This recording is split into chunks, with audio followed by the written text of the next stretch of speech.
महाभारत युद्ध के दौरान भगवान कृष्ण अर्जुन से कहते हैं, हे कुंती नंदन, तेरे और मेरे कई जन्म हो चुके हैं। फर्क ये है कि तुझे मेरे सारे जन्मों की याद है, लेकिन तुझे नहीं। वासानि जीर्णानि यथा विहाय नवानि गृह्णाति नरो पराणि, तथा शरीराणि विहाय जीर्णान्यानि संतायन्ति नवानि देहि। अर्थात जैसे मनुष्य पुराने वस्त्रों को त्याग कर दूसरे नए वस्त्रों को ग्रहण करता है, वैसे ही जीवात्मा पुराने शरीरों को त्याग कर दूसरे नए शरीरों को प्राप्त होती है। यहूदी ईसाईयत इस्लाम पुनर्जन्म के सिद्धांत को नहीं मानते हैं।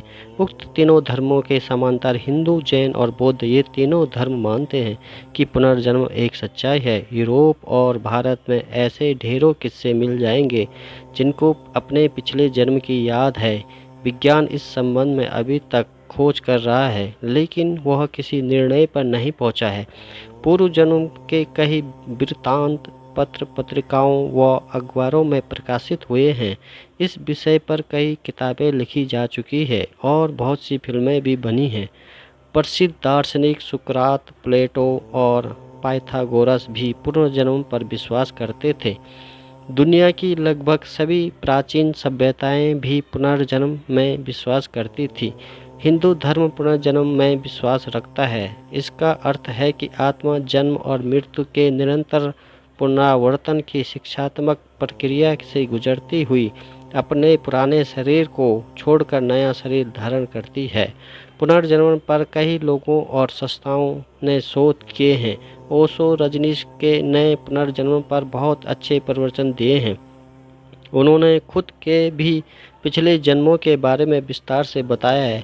हालांकि आधुनिक युग में पुनर्जन्म पर अमेरिका के वर्जीनिया यूनिवर्सिटी के वैज्ञानिक डॉक्टर इयान स्टीवेंसन ने 40 साल तक इस विषय पर शोध करने के बाद एक किताब रीइनकार्नेशन एंड बायोलॉजी लिखी थी, जिससे सबसे महत्वपूर्ण शोध किताब माना गया है। वैज्ञानिक डॉक्टर इयान स्टीवेंसन ने पहली बार वैज्ञानिक शोधों और प्रयोगों के दौरान पाया है कि शरीर न रहने पर भी जीवन का अस्तित्व बना रहता है। उपयुक्त अवसर आने पर वह अपने शरीर और पार्थिव रूप को फिर से रचता है।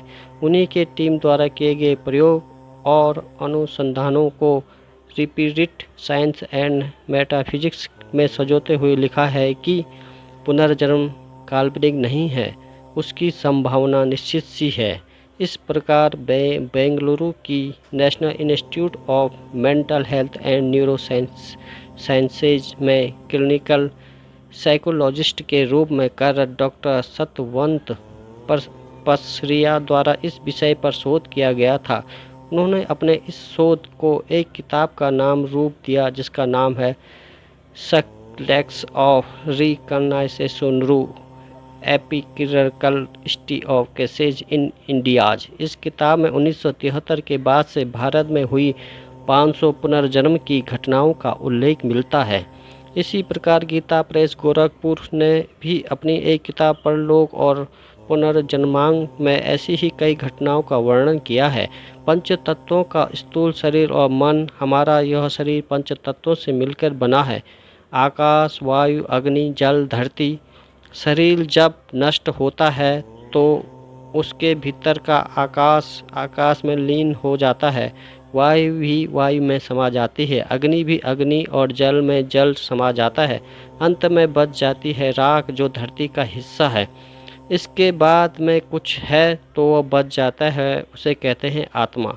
आत्मा कभी नहीं मरती है। विज्ञान के लिए जन्म और मृत्यु के बीच की कड़ी आत्मा सबसे उलझा रहस्य है।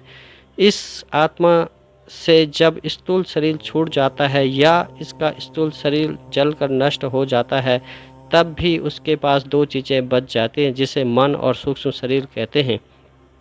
शरीर तो भौतिक जगत का हिस्सा है, लेकिन मन अभौतिक है।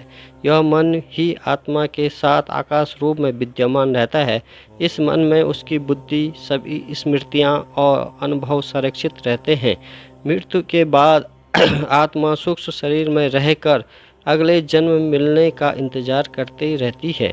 कर्म और पुनर्जन्म एक दूसरे से जुड़े हुए हैं। कर्मों के फल के भोग के लिए ही पुनर्जन्म होता है। ततः पुनर्जन्म के कारण फिर नए कर्म संग्रहित होते हैं। इस प्रकार पुनर्जन्म के दो उद्देश्य हैं। पहला यह कि मनुष्य अपने जन्मों के कर्मों के फल का भोग करता है, जिससे वह उनसे मुक्त हो जाता है। दूसरा यह कि इन भोगों से अनुभव प्राप्त करके नए जीवन में इनके सुधार का उपाय करता है, जिससे बार बार जन्म लेकर जीवात्मा विकास की ओर निरंतर बढ़ती जाती है।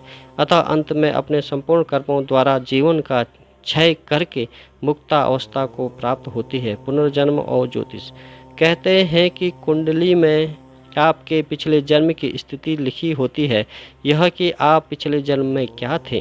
कुंडली, हस्तरेखा या सामुद्रिक विद्या का जानकार व्यक्ति आपके पिछले जन्म की जानकारी के सूत्र बता सकता है। ज्योतिष शास्त्र के अनुसार जब भी कोई जातक पैदा होता है तो वह अपनी भक्ति और भोग्य दशाओं के साथ पिछले जन्म के भी कुछ सूत्र लेके आता है। ऐसा कोई भी जातक नहीं होता है जो अपनी भुक्त दशा और भोग्य दशा के शून्य में पैदा हुआ हो। मनोवैज्ञानिक और पुनर्जन्म मनोवैज्ञानिक भी यह कहते हैं कि व्यक्ति का जीवन कई कड़ियों में बंधा है और प्रत्येक कड़ी दूसरे कड़ी के साथ जुड़ी हुई है। इसलिए एक जन्म के कार्यों का प्रभाव दूसरे जन्म के कार्यों पर भी पड़ता है। इस जन्म के संस्कार सूक्ष्म रूप से अंतर मन में प्रवेश होकर सूक्ष्म आत्मा में घुल मिल जाते हैं और मरने के बाद भी वे संस्कार अगले जन्म को हस्तांतरित हो जाते हैं। पिछले जन्म को प्रमाणित करने के लिए अब जीन्स और गुणसूत्रों के आधार पर परखने की नई तकनीक काम में लाई जा रही है। 1998 से उपयोग की जा रही है। इस तकनीक